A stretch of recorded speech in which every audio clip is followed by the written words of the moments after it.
Sebelum menyaksikan video ini, pastikan bosku jangan lupa subscribe. Karena subscribe itu gratis plus bonus tonton video terbaru setiap harinya. Jangan lupa ya. Bayangkan ya, udah safari politik kemana-mana, sudah diteriaki presiden, calon presiden 2024. Tetapi ternyata ini ada berita yaitu yang menyebut Nasdem pastikan deklarasi koalisi perubahan 10 November batal. Yaitu deklarasi koalisi perubahan antara Nasdem, Demokrat, dan PKS batal. Bahkan ini juga ditanggapi oleh Denny Siregar, wah piye kalau nggak jadi deklarasi posisi Anies bisa berbahaya. Sindirannya seperti itu. Ini merupakan suatu kejutan ya. Bahkan juga tidak disangka-sangka. Padahal juga kayaknya sih PKS itu sangat demen sekali dengan Anies Baswedan. Dan bahkan Demokrat pun sekarang ini juga sudah mengeluarkan buzzer-buzzernya untuk mendukung Anies Baswedan, memuji-muji Anies Baswedan. Dan bahkan juga AHY ya kayaknya sih sangat mau ya jika disandingkan dengan Anies Baswedan menjadi cawapres dari Anies Baswedan. Tetapi kenyataannya Nasdem malah memastikan koalisi perubahan 10 November batal. Ya memang, apalagi kemarin AHY kalau nggak salah sih di Jerman ya, dan diketahui akan pulang pada 10 November mendatang. Jadi deklarasi 10 November dicuekin oleh Ketua Umum Agus Harimurti Yudhoyono dan juga bahkan PKS.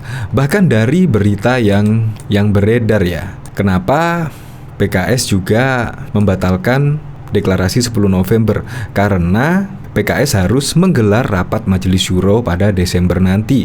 Selain itu, Ketua Agus Harimurti Yudhoyono juga baru pulang ke tanah air pada tanggal 10 November.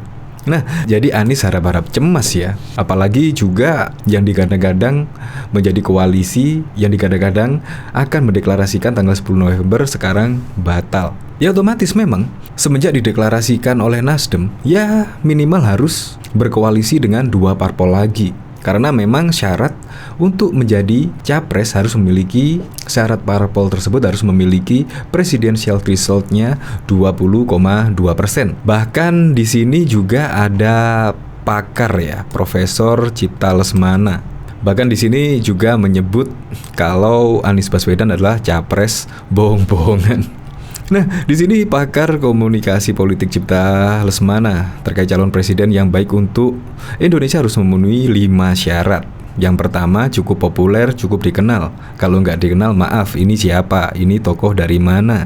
Terus, Cipta mengungkap syarat kedua yakni memiliki partai yang memenuhi syarat presidensial threshold-nya 20%. Dia menyebut Anies Baswedan sebagai salah satu capres yang diusung Nasdem belum memenuhi syarat ini. Kedua, umumnya harus punya partai. Kalau nggak punya partai, jangan bermimpilah. Apalagi kita ada presidensial threshold-nya PT 20,2%. Ini sampai sekarang Anies Baswedan calon presiden bohong-bohongan. Dia partainya belum ada dia. Partai Nasdem, partai nggak sampai 10%, tidak memenuhi syarat.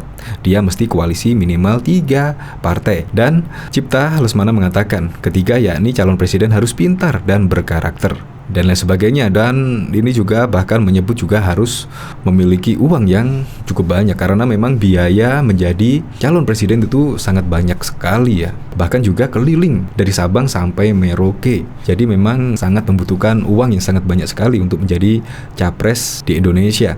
Nah, dari sini coba kita lihat komentar-komentarnya ya. Duh, kasihan, padahal dia sudah safari kemana-mana loh. Bahaya buat kaum kadrun, gak bisa gerak seenak jidat. Welcome kepedihan. Salah Jokowi nih. Jadi gimana dong si Pulen?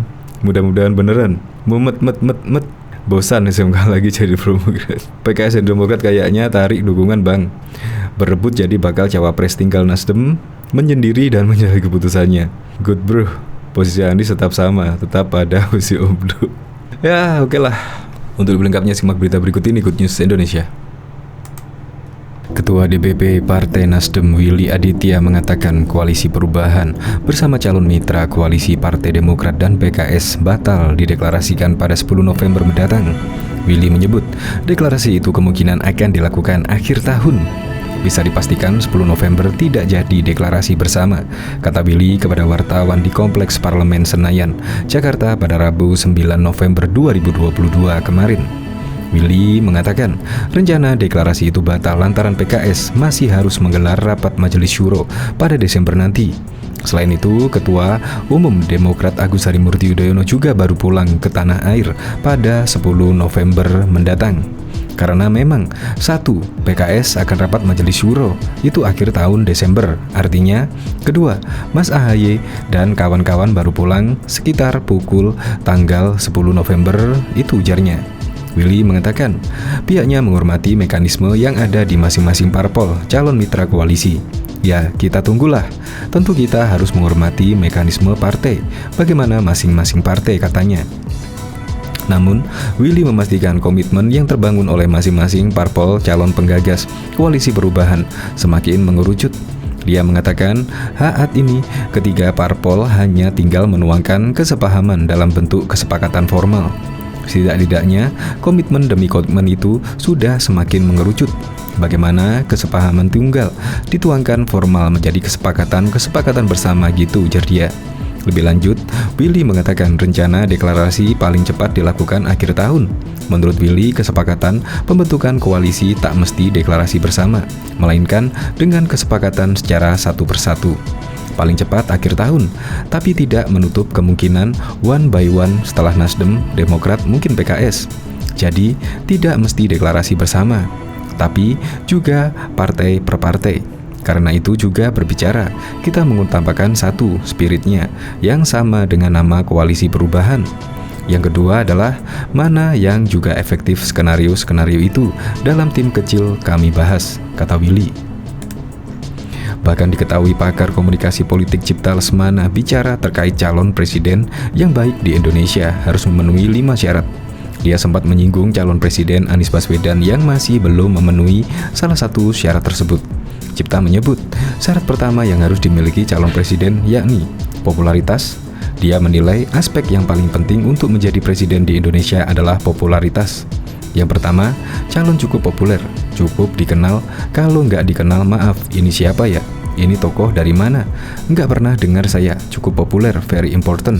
Jadi pertama harus populer, cukup famous namanya di kalangan bangsa, kata Cipta dalam diskusi via Zoom pada Kamis 3 November 2022. Cipta mengungkapkan syarat kedua yakni memiliki partai yang memenuhi syarat presidensial threshold 20%. Dia menyebut Anies Baswedan sebagai salah satu capres yang diusung Nasdem belum memenuhi syarat ini. Kedua, umumnya harus punya partai ya. Kalau nggak punya partai jangan bermimpilah. Apalagi kita ada presidensial threshold atau PT 20,2%. Kalau nggak salah. Ini sampai sekarang Anies Baswedan calon presiden bohong-bohongan. Dia partainya belum ada dia. Partainya Nasdem nggak sampai 10%. Tidak memenuhi syarat. Dia mesti koalisi minimal 3 partai. Santer-santer sejak awal koalisi dengan AHY Demokrat, terus PKS. Ini yang PKS, ucapnya. Cipta juga mengatakan syarat ketiga yakni calon presiden harus pintar dan berkarakter. Selain itu, yang tak kalah penting kata dia, calon presiden harus memiliki modal untuk menghadapi pemilu. Kemudian doku, bahasa Betawinya doku terutama di Indonesia. Anda nggak punya duit, tidurlah. Jangan mimpi jadi presiden di Indonesia. Di luar negeri juga gitu, very expensive, mahal sekali. Waktu Anda calon presiden harus keliling dari Aceh sampai ke Merauke. Keliling, jual kecap ya keliling. Memang nggak pakai duit, naik pesawat kan? Untuk jadi presiden di sini, saya kira 10T harus disiapkan, ucapnya. Selain itu, Cipta juga menyebut keterampilan dalam berkomunikasi politik juga penting. Menurutnya, komunikasi politik harus dimiliki oleh calon presiden di Indonesia. You must have a brilliant political communication skill. Anda setiap capres harus memiliki kemampuan kompol atau komunikasi politik. Kompol itu amat sangat penting. Kalau mau jadi presiden kan mesti berkampanye. Kampanye keliling-keliling. Kampanye menggunakan kompol komunikasi politik, tuturnya. Bahkan diketahui Anies Baswedan berusaha merayu suara umat Kristen agar mendukungnya pada Pilpres 2024 mendatang. Usaha itu dilakukan oleh Anies saat berkunjung ke Medan dan mengundang tokoh masyarakat termasuk tokoh umat Kristen. Namun sayang, usaha Anies itu menuai kritik dari Majelis Umat Kristen Indonesia MUKI, Sumatera Utara, Dedi Murid Simanjuntak. Ia mengkritik kedatangan Anies itu karena adanya pencatutan nama MUKI. Mantan Gubernur DKI Jakarta yang diusung menjadi bakal calon presiden dari Partai Nasdem itu melakukan kunjungan ke Medan pada 4-5 November. Saya mengecam pihak-pihak yang mengatasnamakan Muki pada saat kedatangan Anies ke Medan, kata Dedi dalam keterangannya Selasa 8 November 2022. Ia juga menegaskan sikap Muki sudah sangat jelas, yaitu tidak terlibat dalam semua aktivitas yang berkaitan dengan pencalonan Anies Baswedan. Jika ada pihak tertentu yang mengatasnamakan Muki, sudah bisa dipastikan itu bukan sikap Muki yang sah dan resmi, sebut Dedi. Suara lantang yang disampaikan Dedi bukan tanpa alasan. Dedi mengklaim surat kecaman pencatutan yang mengatasnamakan Muki tersebut sudah melalui kajian dan pembahasan yang mendalam dari internal Muki. Tujuan surat kecaman terhadap kedatangan Anies tersebut semata-mata untuk mengedukasi masyarakat Kristen di Sumut khususnya dan masyarakat Indonesia pada umumnya agar dapat memilih calon pemimpin nasional yang mampu untuk menjaga keutuhan negara kesatuan Republik Indonesia. Muki menganut politik kebangsaan dan berdiri serta berjuang untuk keutuhan NKRI. Setelah kita mendengar masukan dari banyak pihak dan melihat dinamika Pilkada DKI 2017, kita putuskan untuk keluarkan surat aspirasi tersebut, kata Dedi. Dedi juga menyebut kriteria pemimpin nasional mendatang versi Muki sudah sangat jelas, yaitu tidak diskriminatif, tidak membeda-bedakan manusia berdasarkan suku, antar golongan, ras, dan antar agama. Dan itu, kata dia, sesuai dengan amanat Undang-Undang Dasar 1945 dan juga Pancasila. Pilkada DKI terakhir sudah menjadi bukti yang kuat terhadap politik identitas yang sudah dilakukan oleh Anies Baswedan. Kalau dia bilang itu tim suksesnya, tetapi dia kan bagian dari permainan itu dan bahkan dia menjadi gubernur DKI Jakarta. Kita memaafkan Anies yang telah memainkan politik identitas, namun rekam jejak beliau sebagai politikus yang bermain politik identitas tak bisa dihapus, sebut Dedi. Dedi juga memastikan Muki tidak akan ikut dalam politik praktis dan tak berpihak kepada salah satu calon presiden yang akan maju di Pilpres 2024 mendatang. Langkah yang dilakukan Muki Sumatera Utara menurut Dedi hanya sekedar mengedukasi masyarakat agar dapat memilih calon pemimpin yang memiliki rekam jejak baik dan menghargai keberagaman yang ada di Indonesia. Menurut dia wajar jika Muki menghimbau masyarakat Sumut dan Indonesia untuk berhati-hati agar tidak memilih pemimpin nasional yang selalu memainkan politik identitas. Dulu Anies menari di atas politik identitas di DKI Jakarta, namun jargon yang berbeda yang dimainkan olehnya sebagai tokoh pemersatu bangsa ini sangat paradoks.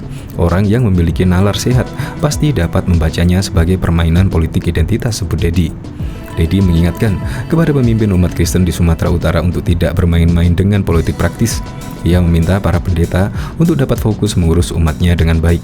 Jika ingin mendukung salah satu capres, menurut Dedi, pendeta tersebut tak perlu ikut berpolitik praktis. Dahulu, kata Dedi, gereja dan pemerintahan jadi satu, tetapi penyatuan tersebut menimbulkan masalah sehingga diambil keputusan untuk memisahkan antara iman dan kekuasaan.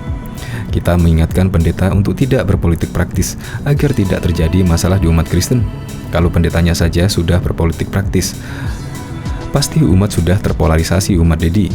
Lebih jauh, Dedi menyebut pihaknya menginginkan pendeta dan gereja untuk berdiri di tengah dan tidak memihak kepada salah satu calon yang terbukti menggunakan politik identitas.